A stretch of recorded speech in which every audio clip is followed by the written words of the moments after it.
What is good, ladies and gentlemen? There is a new FNCS blog, and it's really complicated. It's actually not that complicated, but people are very confused about it, so I'm here to explain it to you. And stuff. Let's go. Apparently, I decided to get the biggest face cam of all time, but here we go. So, new Blade, if you haven't seen this, it's already there. This is basically the new Axe of Champions. The FNCS Global Championships, Peterbot and Poyle wield the new Blade of Champions, become the first players to wield this pickaxe. Replacing the Axe of Champions, the Blade of Champions will be wielded throughout the year by Fortnite's best competitors, with only a select few being rewarded this prestigious item. Each season, the Blade of Champions will pass the victorious trio of the following major. Peterbot and Poyle will wield the blade from November up until the conclusion of Major 1. After that, the Battle for the Blade, as well as the FNCS Champion, will continue. That's kind of weird because it basically means that they're counting global championships the same as this, as a major win. But anyway, that's one thing. There's a Community Cup. Cool. You can play that on November 17th, which is 4 days from now, to win this skin, the most competitive skin of all time. Anyway, and then let's get into the interesting stuff. Chapter 6. So this is not for the current remix season running around right now. This is for Chapter 6. $8 million prize pool. That is the same as last year. Is that the same as last year? $2 million for each major, and then $2 million for globals. I think that's the same as last year. I could be wrong about that. I can't quite remember. Really weird one is that they're splitting NA again, but it's not to East and West. It's to NA West and NA Central. Now, this doesn't make a huge amount of sense to me. It makes sense to like kind of split because time zones are really strange to reach. But saying we'll continue to evaluate tournament server locations and may make additional changes in the future. This to me makes me think this is not permanent, because they don't usually add lines like this being like we might change this if they don't. I imagine this is going to go back to East and West, quite frankly. I don't know why, but I don't see this staying as Central and West. It doesn't make sense because the vast majority of the player base on NA is in NA East, so to not have a server in either of those and have two servers far away, it's kind of strange.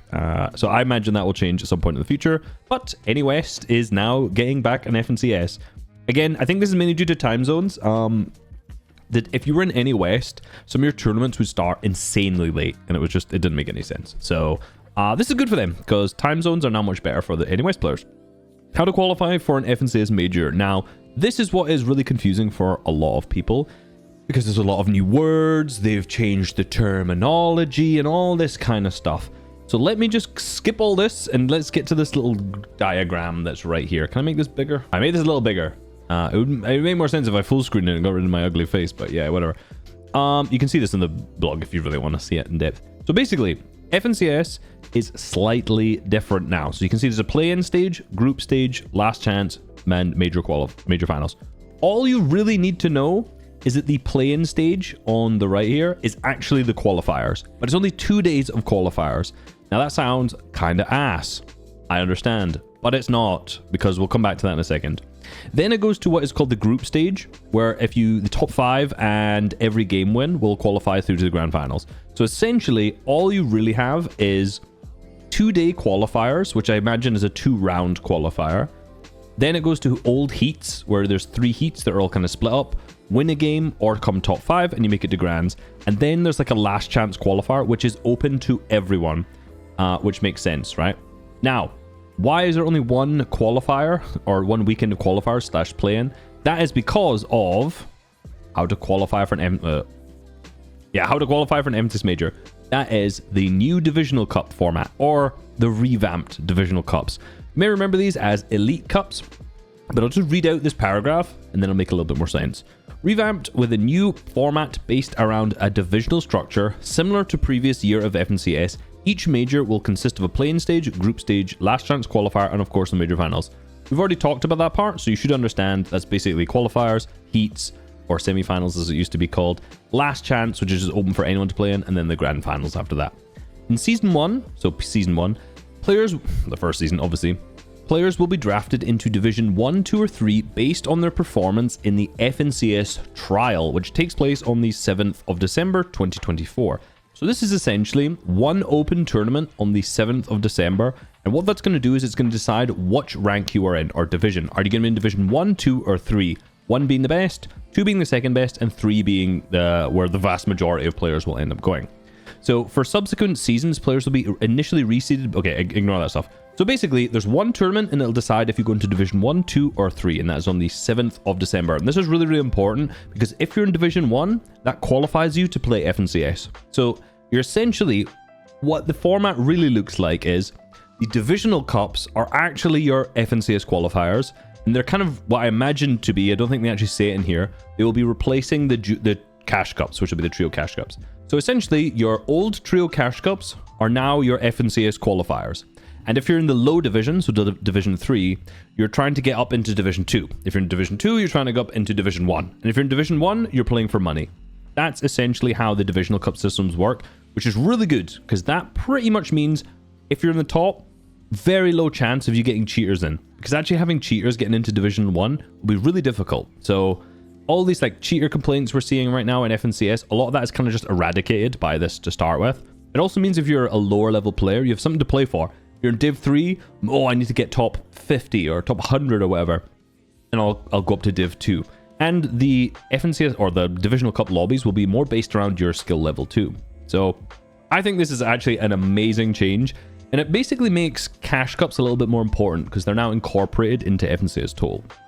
And again, the play-in stage, that first tournament, will put your initial seeding, and then every single Division Cup after that, you're basically trying to figure out like where you are.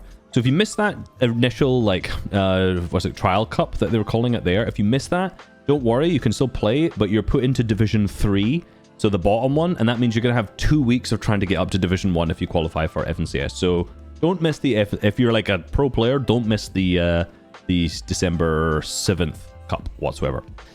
Each week, competitors in each division have the opportunity to earn advancement to a higher division or prize money in the Division 1 final, which is basically what we said already. Later in the season, Division 1 competition will pivot towards FNCS, kicking off the play-in stage. So that's basically what I meant. So your goal for the majority of the season, get Division 1, the highest division, in what would be the old Cash Cups.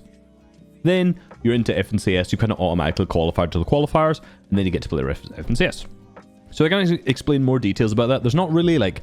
We've not said like how many people play, how many people get into each one, how many weeks are going to be, but given this is on the 7th and then they have all the FNCS dates later on, let me see.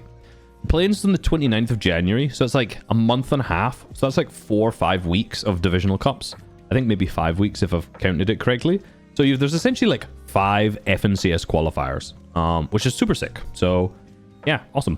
All the rest of this stuff is pretty normal. The last chance qualifier, as I mentioned, so you know, if we go back here, the last chance qualifier, which is here, is open to anyone from any division. So this might be full of cheaters, I'll be honest.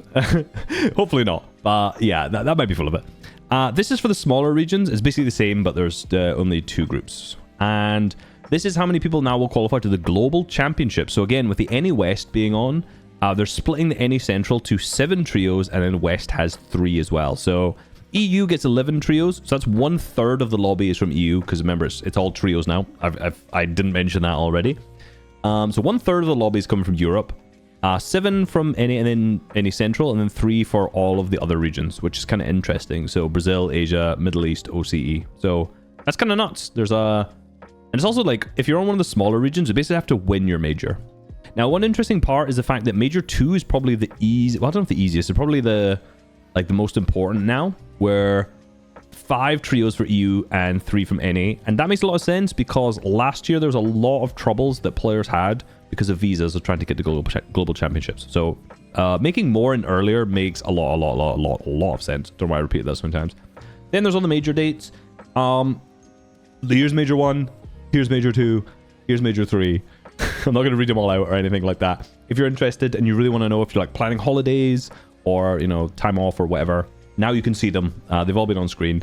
Then there's a bunch of different stuff here as well, which is not that interesting. One of the most important parts, though, something that is really important here, is, of course, when is the winter and summer breaks? Now, this is important because this is usually the time where there are no holidays. So December 23rd to January 5th is their winter break, and then their summer break is the June 30th until July 13th. So basically, if you're going to go on holiday, these are the times where there'll be no tournaments. So, you know, try and plan ahead of time, I would imagine. Don't take my word for that, but I'm imagining that's why they've put that in here. So, yeah, awesome. Super cool. Let me know what you think about the format. I think it's actually super sick. I think it solves a lot of the problems that players of pretty much every single level have had so far. We'll see how it actually is in reality. in like a month's time in chapter 6. So yeah, bye.